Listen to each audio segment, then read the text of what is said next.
ต้นทุนตัวหนึ่งเขาเลี้ยงหนูเนาะนับแต่มือยานมหามือ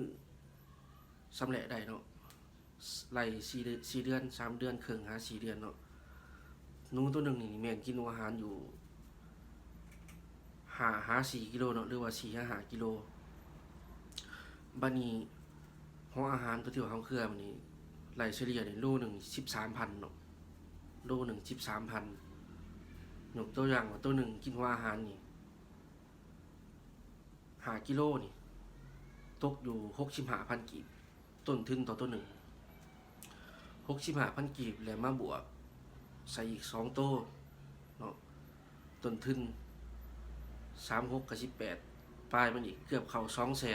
200,000อยู่ใน3 ตัวโลเนาะนี่เนี่ย3 เดือนครึ่งหา4 เดือนตัวที่ว่ามันกินนั่น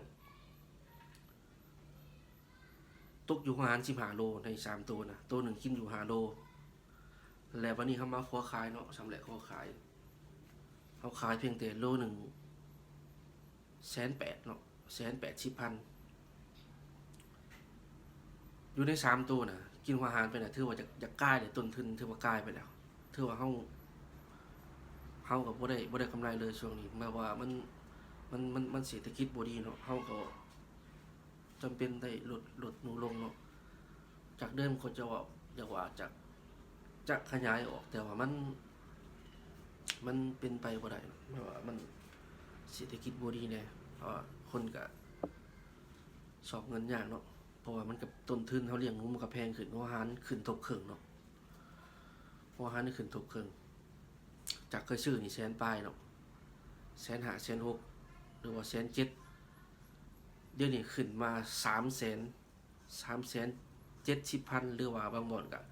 365,000เนาะต่อสอบหนึ่งเพราะว่าฟาร์มเฮาจะ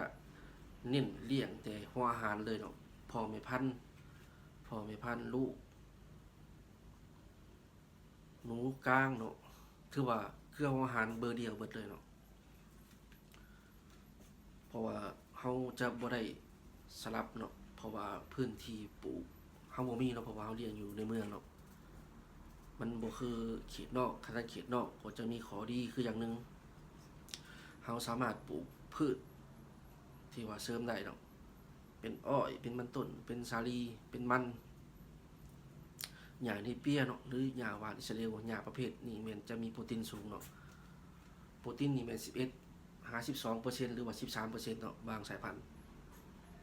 แล้วเฮามาสลับมือเกลือเนาะสลับมือเกลือวันจันทร์นี่หัวอาหารนี่หรือวันอังคารหัวอาหารวันพุธสาลีวันจันทร์หัวอาหารวันพฤหัสอ้อยหรือว่าสลับกันเนาะแต่ละมื้อหญ้าเนเปียก็สลับกันถ้าหากว่ามีแนวนั้นเนาะต้นทุนของเฮาเลี้ยงนี่มันก็จะลดลงและหนูนี่ก็จะใหญ่ไวเนาะใหญ่ไวเป็นหยังคือใหญ่ไวเพราะว่าหนูมันบ่ได้กินจำจีเนาะเพราะว่ามันก็เบื่อหัวอาหารคือกันก็คือคนเฮาเนาะกินหัวอาหารกินข้าว